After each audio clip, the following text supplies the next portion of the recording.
Kendall's Metal Shop.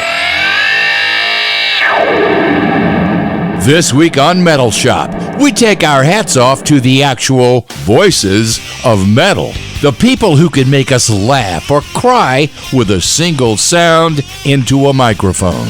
The organic member of every band. Quite often, the singer writes the words they sing, but the great ones always make us feel each and every word, whether they wrote them or not. In many cases, they're the focal point of our eyes as well as our ears. Let's take it A to Z by the singers' names with some of my favorite metal voices. Yeah, this is Axl Rose / from Guns N' Roses, and you're listening to Metal Shop. Axl Rose could legitimately be called the man with 1,000 voices. So let's get it from the horse's mouth. Axl, where do these voices come from? I discovered that in church and in choir, because in church you have to sing these hymns and the music would all be written out and then read music. And so I'd start singing the other notes rather than what everybody was singing, just to see how it sounded. And I started realizing, wow, this fits together. And I just started working on it there. And then I'd be in choir class and I'd get bored with my part. So I'd see if I could sing one of the other people's parts and throw the teacher off guard. Where is this tenor coming from in the bass section? And every time he'd look, I'd go switch right back to the part I was, the low baritone or whatever I was supposed to sing, right? And then when he wasn't looking, I'd be singing an alto part or something, just experimenting.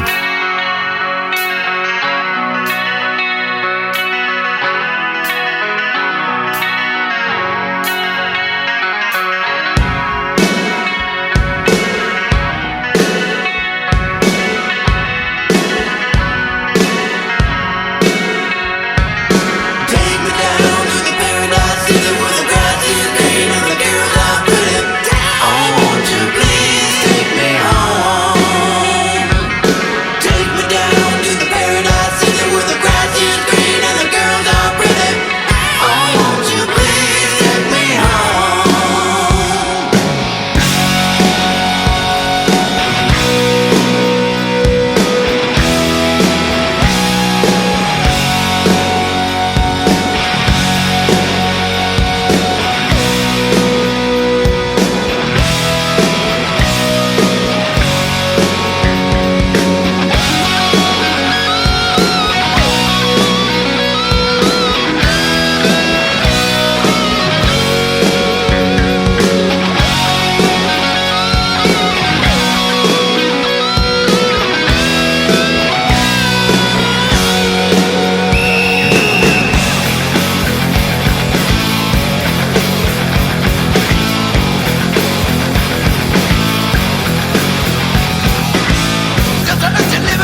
Guns N' Roses from what many have called the perfect debut album, Appetite for Destruction.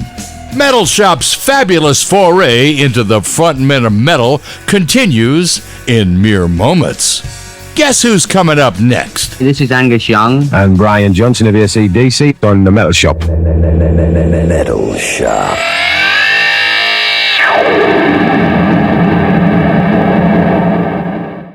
Bravewords Records, home for Poliano's Warhorse, The Chris Slade Timeline, Red Forrester and Rob Robbins, Prophets of Addiction, Jack Starr, Aska, Crimson Glory, and Lillian Axe, where music lives. Bravewords Records. Visit bravewordsrecords.com. Charlie Kendall's Metal Shop. We are getting an earful of some of metal's greatest vocalists. Now let's face it, not many bands become superstars, much less lose the lead singer and then get bigger. AC/DC has always beaten the odds. In the case of AC/DC, guitarist Angus Young adds stellar visuals to his guitar pyrotechnics and never fails to get us on our feet. The story of his meeting Bon Scott can only be told by Angus Young. This agent guy says, I got these 5 midgets coming in town. You want to pick them up and drive them around, show them the sights? And Bon said, yeah, sure, why not? So he was driving us around. Now, we knew he could sing really well, but Bon says, you got a rotten drummer, can I drum for you? Because he was a good drummer too. So we used to have, when we go and do these clubs at night, we'd go back with Bon and we'd just blow with him playing drums. Just me, Malcolm, and him. The album to feature lead singer Bon Scott, that's Girls Got Rhythm, on Metal Shop Salute to the true voices of metal. Bon Scott died on February 19th, 1980 of alcohol poisoning, and the band made a difficult decision to find a new singer. As it turned out, Bon Scott was the person who identified Brian Johnson as being worthy to be their new frontman. Here's what Angus Young told Metal Shop. Bon had been in tour in England with one of these bands that had been slapped together for a few weeks from Australia, and he was touring away, and they were opening for the band he was in. This was Geordie, and Bon said that the guy on stage, he said, I saw this, it was incredible. He said he was this guy rolling around the floor and writhing around, and he said, I looked and I was screaming and wailing and everything. He said, it's the best act I've seen in years, He was talking about Brian, and he said, and the voice that was coming out was great. He said, I didn't find out till later when we got back to Port Guy. When do you have appendicitis?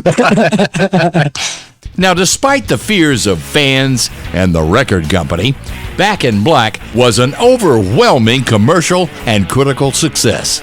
It became one of the biggest selling albums in history and remains a testament to the resiliency of AC/DC. I'm Charlie Kendall. We're saluting the voices of metal, and we're taking it in alphabetical order by the singer's name, which brings us to Bon Jovi. In 1974, when he was about 12, John started his first band and gigged teen hangouts and clubs until 1983, when he assembled bassist Alec John Such, drummer Tico Torres, and guitarist Richie Sambora as members of the band Bon Jovi. Bon Jovi released its first 2 albums in 84 and 85. But in 1986, their third album, Slippery When Wet, struck gold. As John points out, success itself can be a problem. It's a great thing. I heard somebody say once that it's a little heaven, a little hell. And I guess that really is basically what it comes down to. Just because, if you want to consider hell, compared to most people's problems, it's all more than heaven.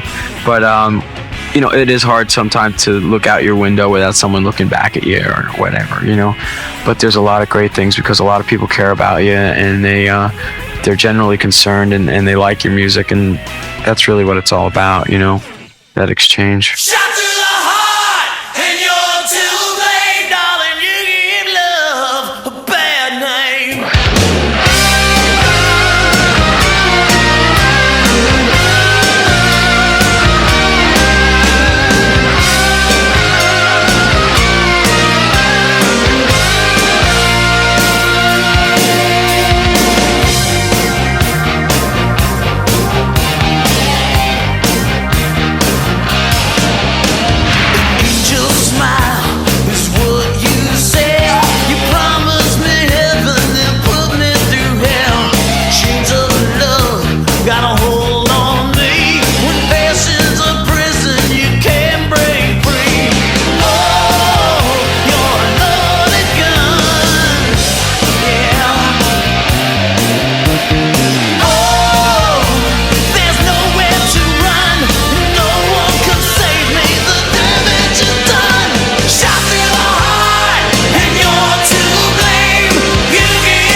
Bon Jovi's first #1 song, You Give Love a Bad Name, on Metal Shop Salute to the Front Men. Just for the record, credit for introducing the genre of hair metal has been attributed to John by many industry magazines. Could be. Stick around. There's more to come on Metal Shop Salute to some of the voices in our heads. Hi, this is Ronnie James Dio of Metal Shop. Metal Shop.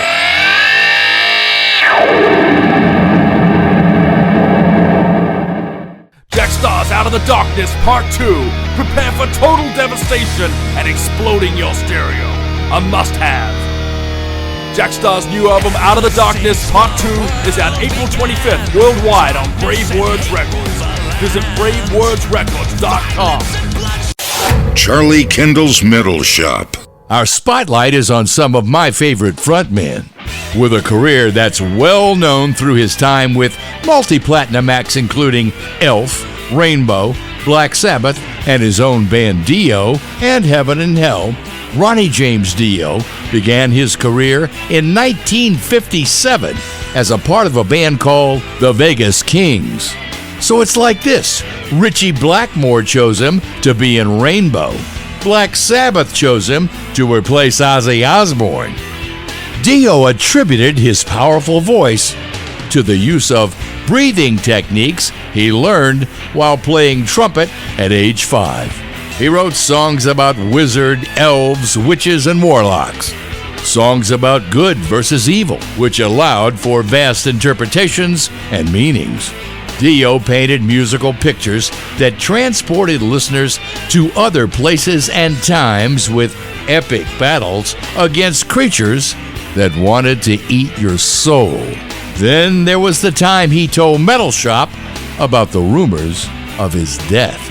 That was in an article I did with Andy Session, and we were in Japan at the time, and we both agreed that the interviews we had done had been very much the same over and over again. So I thought, how about a little controversy? I think maybe I'll die tomorrow. I think at the time I probably felt like dying. We were really jet lagged, but we did it more for, and mistakenly so, because it did cause quite a commotion. It was just something said off the cuff. It wasn't meant to be that way. I'm not going to die. Watch, tomorrow will be the end for me. So, no, it was only tongue-in-cheek.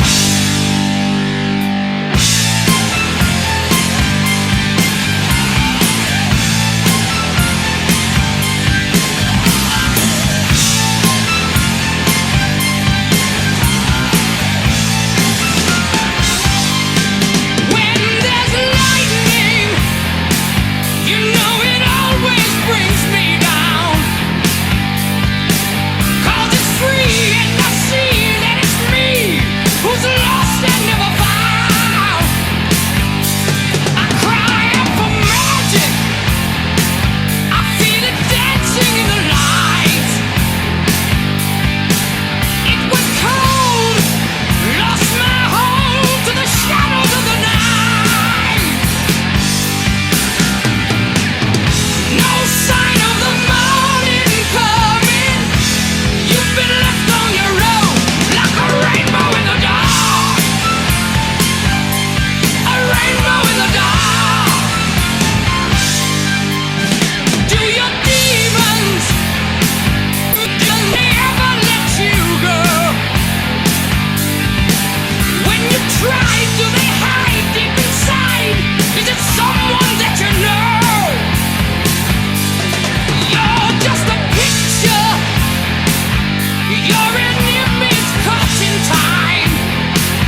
You're listening to Metal Shop Salute to the voices of the music we love.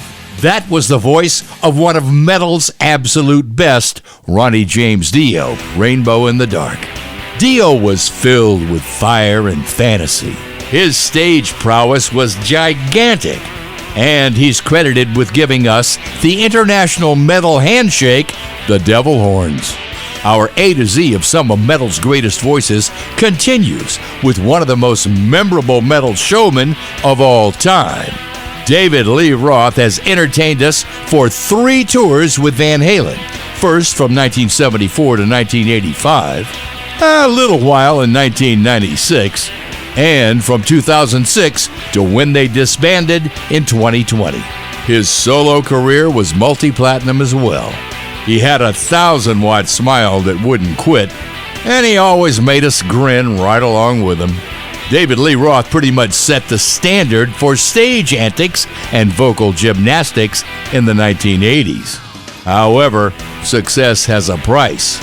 David? It's not so much that your life is in danger at all times. It's a question of living your life with some normalcy, you know? And I demand that because all the heroes in my life are normal people. You know, the guy who works the cash register is the star of my picture. And if you're always stopping and always shaking hands and always doing this and always saying hey to that and always that, then you become a museum exhibit. And you no longer represent those the people that you're singing about.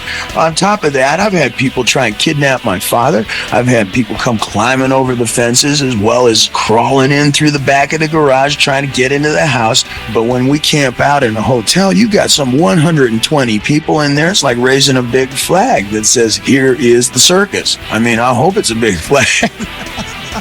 But you're always going to get a percentage of people, of goofballs and idiots, you know, who are going to make trouble and who want to do you damage, you know, as compared to the overridingly large percentage of people who may be in love with you and who just want to shake your hand and say hello. You got to live your life.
Education that I missed, but then my homework was never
is slow.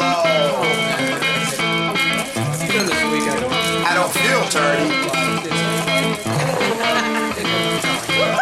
Class dismissed. Ooh, yeah. I got it bad, got it bad, got it bad. I'm hyper teacher.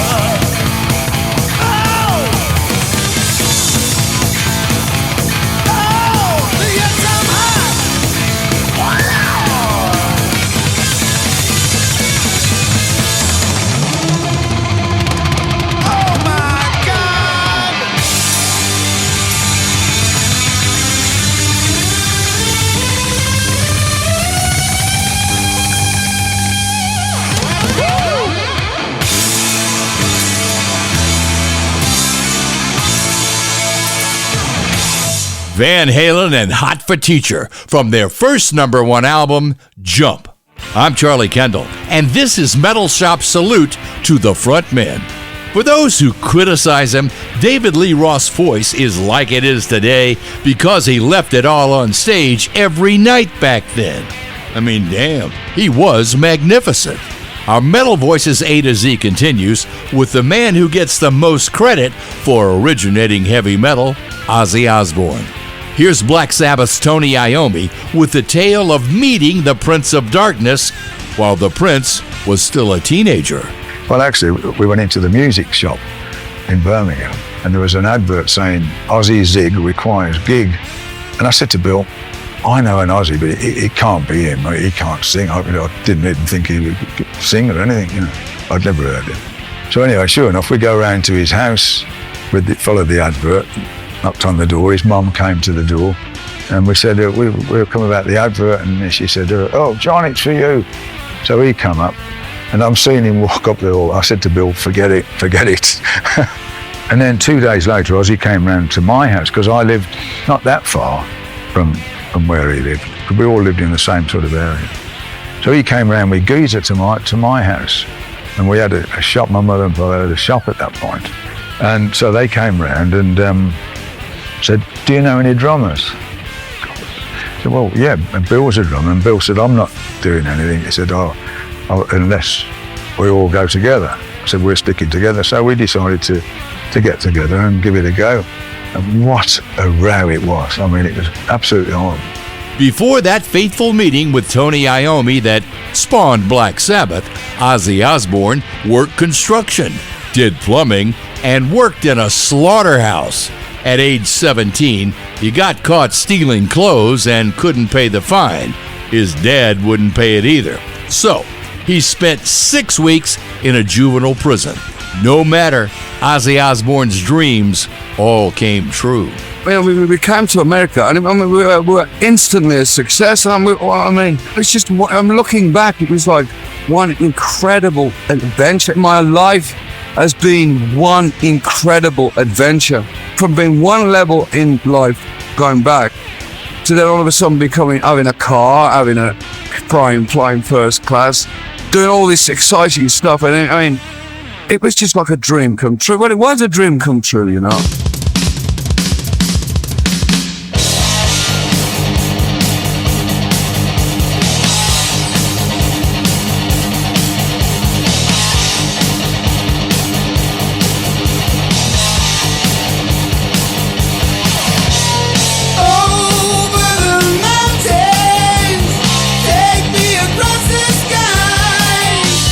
Something in my visions, something deep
no astrology. It's inside of you and me. You don't need a ticket to fly with me. I'm free, yeah.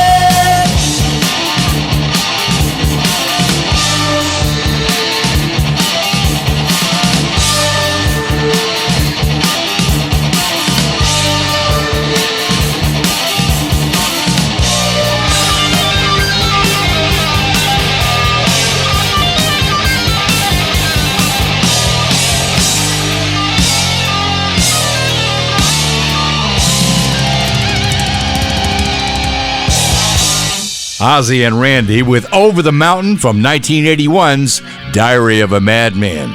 You're listening to Metal Shop Salute to the Voices of Metal. Grab a beverage, take a leak, but get ready to be glued to your seat when we continue with Metal Shop Salute to the Voices of Metal. Hey, this is Rob Halford from Judas Priest, and you're listening to Charlie Kendall from Metal Shop. Metal Shop.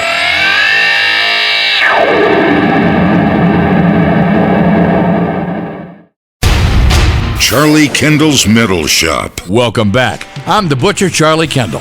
When this show launched in February of 1984, radio wanted no part of metal.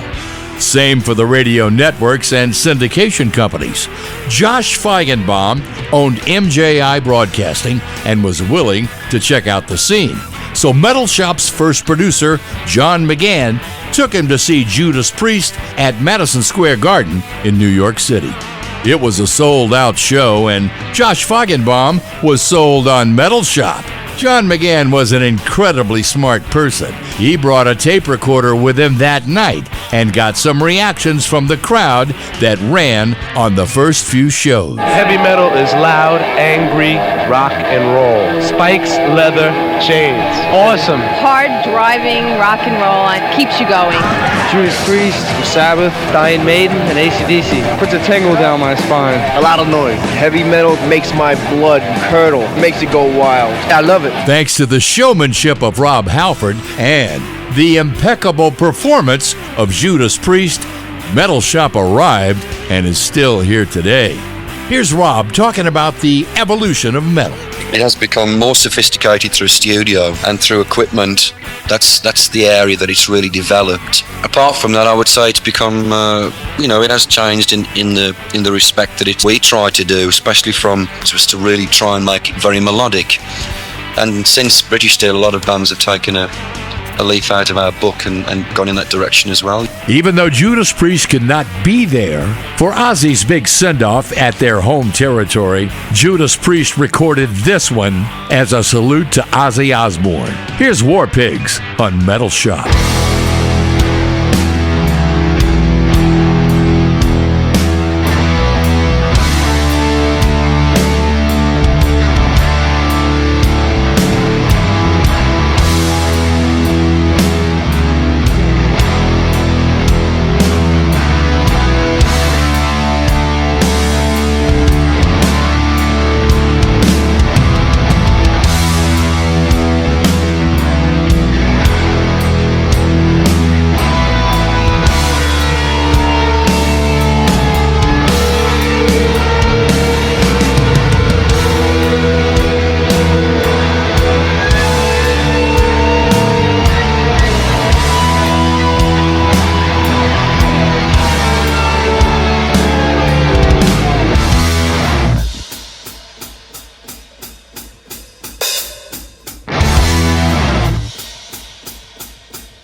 Gathered in their masses, just like witches at black masses. Evil minds that plot destruction, sorcerers of destruction. In the fields, the bodies burning, machine keeps turning. Death and hatred to mankind,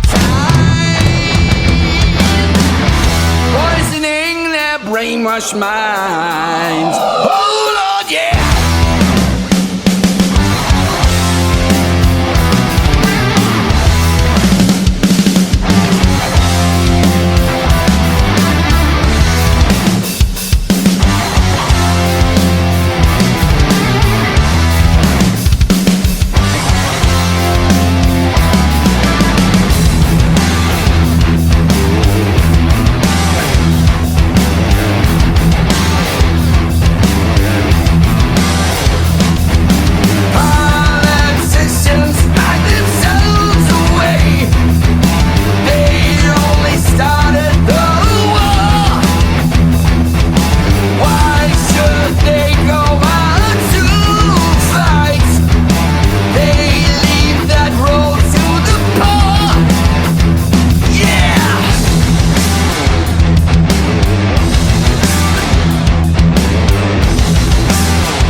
darkness, world stops turning. Ashes where the body's burning. No more war pigs have the power.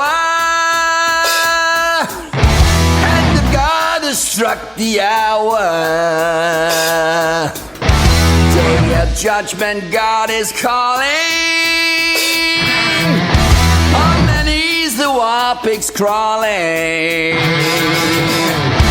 begging mercies for their sins.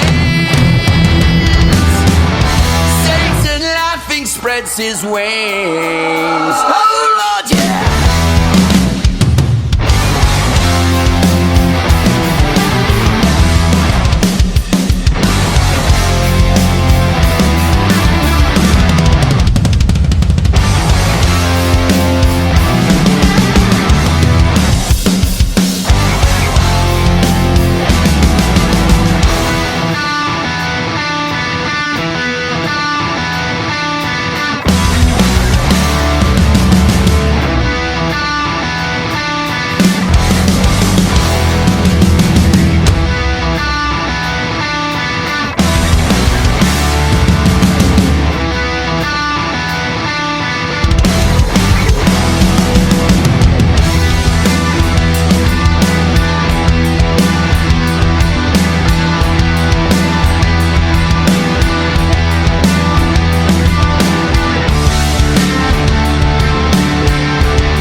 You are listening to Metal Shop's A to Z salute to some of the iconic voices of metal.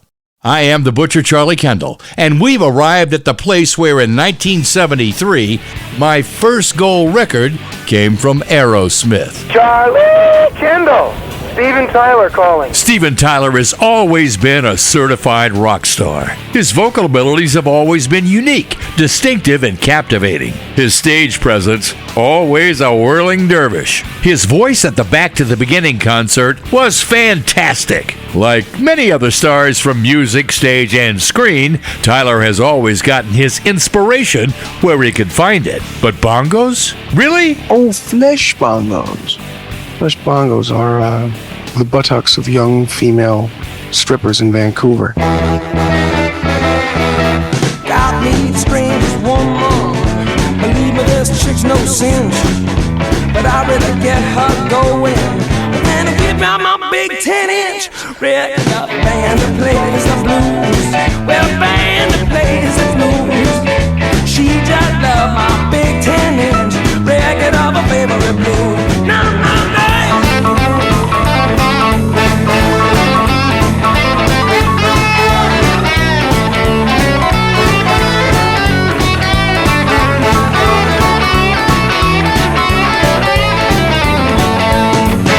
Last night I tried to tease her. I gave her a little pinch. She said, now stop that jobbing. No, whip out your big 10-inch record up, band that plays the blues. A band that plays the blues. She just loves my big 10-inch record on my favorite blues. I cover her with kisses, and when we're in lovers clinch, she gets all excited when she flips on my big 10-inch record up, band that plays the blues. Well, a band that plays the blues. She just loves my big 10-inch record on her favorite blues.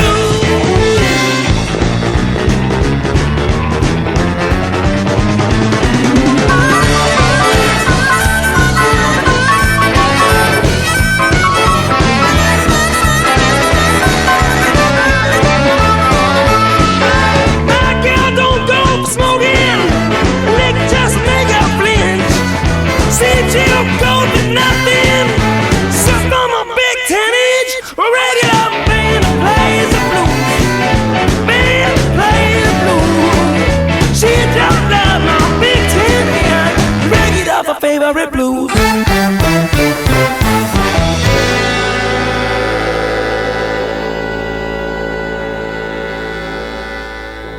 We hope you've enjoyed tonight's presentation of the Voices of Metal. If you want to write to us, it's metalshop@charliekendall.com. That's metalshop@charliekendall.com. I am the Butcher Charlie Kendall. Be here next week for Charlie Kendall's Metal Shop.